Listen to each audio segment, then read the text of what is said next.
Just a wee quick thing that while I'm tidying up, I've found some random switches lying around my desk and remembered on a stream previously when I first got these, the box mute Jades for Kailh, doing some swapping the components, and I forgot to, you know, take a note of what I swapped or organise them in a way, because that would be too simple.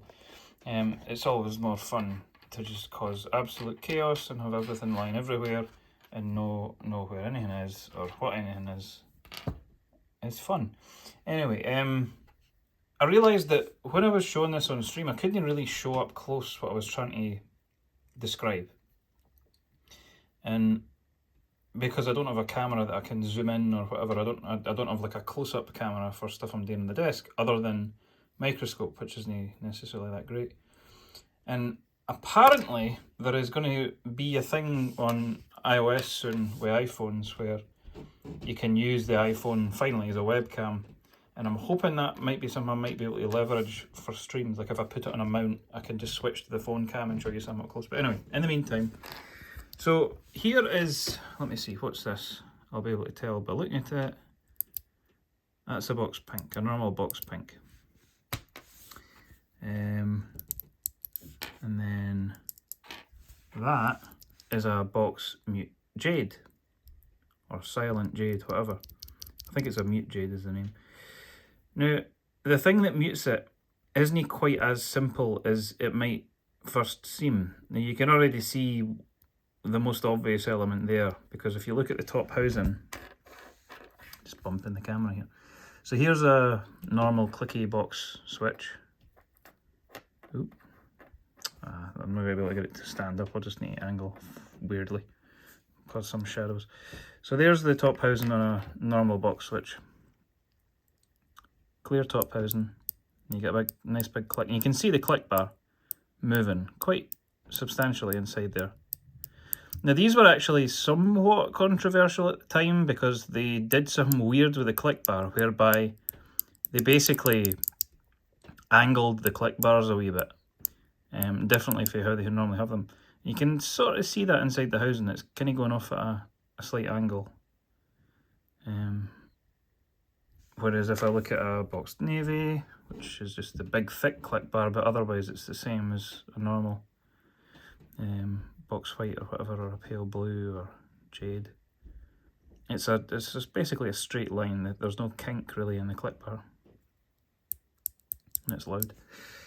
So two things going on that I can see in the mute Jade. One of them is straight away this big white line, the vertical line up the top right of the housing there. And what that is you can probably guess, is a rubber damping pad. It's basically just a strip of rubber that's sitting shoved inside the housing so that the click bar hits against that rather than a hard bit of plastic when it moves. But if I angle it that way and then I press, maybe you can see the other pretty significant change. The click bar barely moves at all. It is moving, but it's primarily acting basically as a tactile. All the click bar is really doing is providing a tactile bump that you need to overcome. It's not moving enough to create like what you'd normally think is a click. Versus this, where it's moving quite a lot. You can see it jumping around as you press.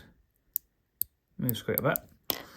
And this makes sense, because if you're trying to create a quiet, you know, quote-unquote clicky switch, and it's a click bar where the thing that's making the noise is this bar whapping against plastic, if you reduce the amount of motion, you're obviously reducing like the momentum of the movement that's causing the sound.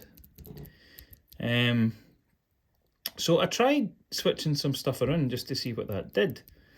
And oh, by the way, the reason, well, maybe not the reason, at least part of the reason, or at least part of how they're achieving this, as far as I can tell, see there's quite a big kink in the bar. So they've kind of done what they did with the box pink, but even more so. And the effect that it has in the box pink is that the upstroke click isn't as pronounced as the downstroke. And you can see it, like, it's not going to move as much, because if you press down, you're sort of shoving the click bar downwards and then it pings back. On the way back up, it's sort of pushed more to the side, like towards the camera, basically, here. So it sort of stands to reason that if you kink it more, the wee nub on this slider that you push down is pushing into an area that's mostly bent away. So there's sort of more distance. So it sort of moves less. But yeah, I thought I'd try swapping, no right now, I did this on the stream anyway, but swapping the top housings. So here we have, this is a box Mute Jade that has the top housing swapped away for the normal top housing out of a box pink. And in fact, I think that's, yeah, that's something similar. I don't know if they're the same or if I swapped the springs as well, but yeah. But you can see straight away that like there's a pretty significant change both in the motion and also.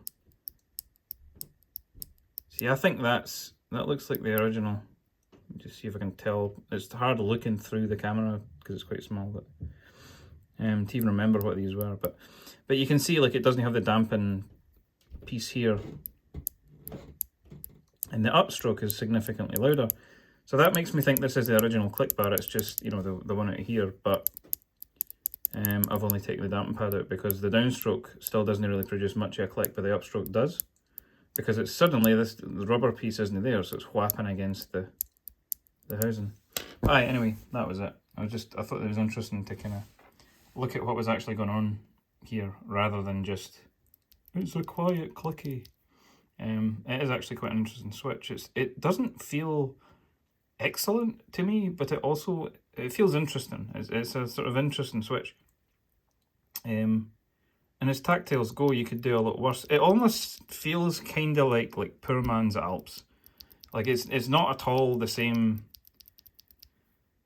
I think if you looked at a force curve, it would be very different. I feel like KCM tactiles, but it's sound-wise isn't a million miles away because it's sort of you can hear the resistance clearing what otherwise in an Alps switch would be like a tactile leaf. And here is this click bar that's been sort of immobilized to some extent. But it's, yeah, relatively tactile and fairly kind of enjoyable tactility. The main issue that I think I have with them is that, and to be fair, it's a similar issue with the Lotte Alps, they're not the most consistent. So switch to switch, there's a fair bit of variation in terms of how much sound there is, how much tactile resistance there is to clear. And I think this is just down to tolerances being sort of realistic, you know. There's quite a few things here that need to be, I mean, they're bending a wee tiny piece of wire and it has to be in exactly the right place and have exactly the same sort of range of motion in every single switch. And that's going to be pretty difficult to achieve. So I think they've kind of, that's the main weakness of this switch. I don't think it sounds bad, I don't think it feels bad, I just think it feels a bit inconsistent, which is something that I find kind of somewhat intolerable. Like I really don't like big variations between individual switches. And I'm sure there are people who are a lot more sensitive to that than me. So I don't know, I think these may, and I think that was actually one of the reasons people didn't really like the box pink, because if you press it differently and, you know, with different amounts of force or in a different part of the slider or a different angle or whatever, the upstroke click can vary quite a bit. Like it can be really quiet or it can be almost as loud as the downstroke. Whereas the more normal, you know, the standard click bars that they do, the downstroke and upstroke are a bit more consistent.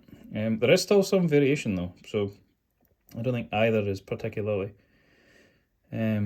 perfect, but it is maybe more noticeable in these two than it is in the other box range. Anyway, don't know if I'm going to put this on YouTube or something, no idea. It's just a few minutes and mostly me rambling, but I'm not going to bother editing it because I can't be arsed. And it's late and I have a whiskey tasting in the morning, and yeah, you heard me right, in the morning. Well, actually, strictly speaking, it's afternoon because it starts at noon. So between 12 and 4 I will be drinking copious amounts of whiskey and I may stream afterwards, which could be a terrible idea or could be great, depending on the state that I am in after the whiskies, but we'll see. Bye.